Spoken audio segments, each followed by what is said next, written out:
Developing tonight, the head of the Civil Rights Division at the DOJ is now suggesting we really shouldn't be surprised by the rioting we saw in Baltimore or in Ferguson. And here's why. Vanita Gupta saying in a speech yesterday that the looting, mayhem, and violence is based on a mistrust of cops that stems from said cops' predecessors' enforcement of slavery and Jim Crow laws. Earlier, I discussed this with internet entrepreneur Michelle Malkin, who is author of the new book, Who Built That?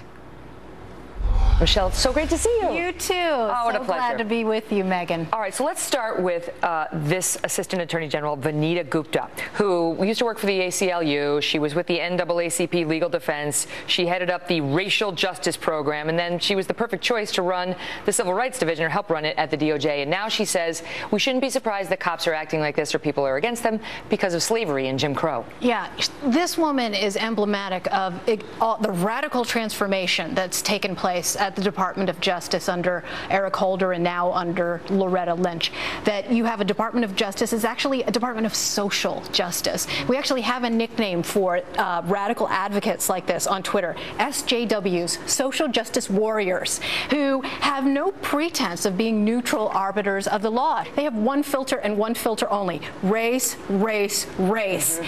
To invoke Jim Crow is pouring gasoline on a fire that has been raging for decades. And really what she's saying at base is the cops are bad because they enforce the law as it was written by politicians. It is so poisonous. Not only does it continue to put our law enforcement officers of all colors in danger, but it also stokes this racial resentment and division, and it takes off the hook all of these cop-bashing demagogues, whether it's Hollywood, academia. I mean, we just had this incident at Marquette University where what were they doing?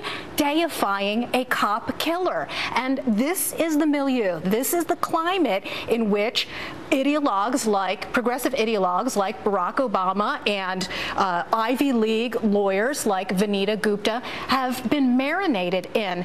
It's extremely dangerous. And she paid lip service. I read the transcript. She did pay lip service to some of the cops who've died over the last year. But it was so obligatory. There's another thing I want to talk to you about, and that is the First Lady, who came out and gave a very controversial speech last weekend at Tuskegee University talking about her own experiences as an African-American woman and what she perceives as her own victimization in this regard. You wrote a column rejecting it outright. Why? Well, because it's based on a lie, for one thing. In fact, much of the language that she used at Tuskegee, she had used in a People magazine interview late last year, where she was trying to identify with the struggle, okay? And this was post-Ferguson. So obviously it's very calculated, the statements that the First Lady makes. And this bitter half politics, I've called her the bitter half ever since they came into office, she's a master of this kind of social agitation. And so she hearkened to an incident where she was treated in a racially discriminatory way at department stores. So she gave the same story at Tuskegee, and of course it turns out, as I debunked it last fall, that was a complete lie. She had said that somebody asked her for help reaching for something high on the shelf. She's 5'11". Because she later came out and suggested that was because she was a black woman and they assumed she worked there, where she's already on record months earlier saying it's because I was tall and she was short. Right. And when she related the story on Letterman on the couch, she had a big smile on her face. She said it felt so good to be a normal person, you know, Michelle Obama, she's just like you. And now she's turned it into this poisonous anecdote about how the vestiges of racial discrimination, this sounds just like Vanita Gupta, you know, hearkening to this old era where we can all blame this illusion of systemic discrimination, rather than have this woman thank her lucky stars. But we are seeing more and more a culture of victimization in this country, Michelle. And I mean, I call it Cupcake Nation. That's what we're turning into, a Cupcake Nation. And we see it today. There was just an update in that University of Michigan Michigan case where they canceled the screening of American Sniper, and then the football coach Jim Harbaugh spoke out and said, "We're screening it. We're too bad. We're going to show it. I'm a patriot." He came out and said, "We're proud to be an American, and if that offends anyone, so be it." Yeah. Well, now he's meeting with the Muslim students at the University of Michigan because they didn't feel safe and they don't like what he said. Yeah, you know, I call this the Oberlinization of America. Oberlin College, which I happen to be a graduate of.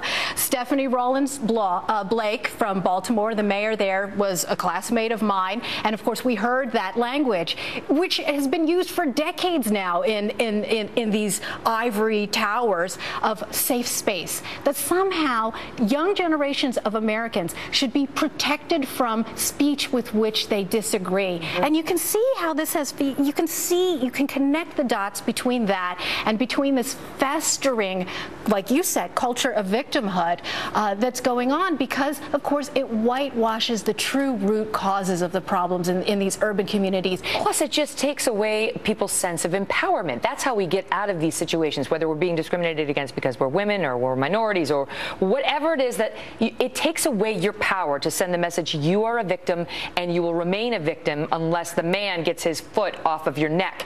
Yeah, that's right. That is exactly why I wrote Who Built That, because I think in particular that what I'm trying to deliver is a message to young people about the promise of social mobility in this country. And in fact, the idea of social mobility is anathema to the progressive left. These are the people who preach the gospel of government dependency. They want to keep people down. And I think that in a lot of times that free market conservatives haven't done a good enough job of doing outreach to these communities. You do not have to become these Al Sharpton race hustlers and stoke this kind of hatred, because, you know, we have a shared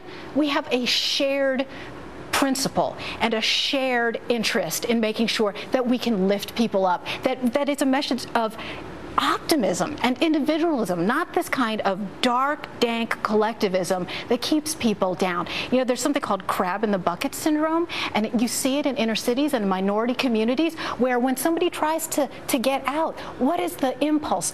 All the crabs want to drag everyone down, and that's what I think we need to reject, and that's why I wrote the book. Good luck with the book. Thanks. Who Built That? By Michelle Malkin. Check it out.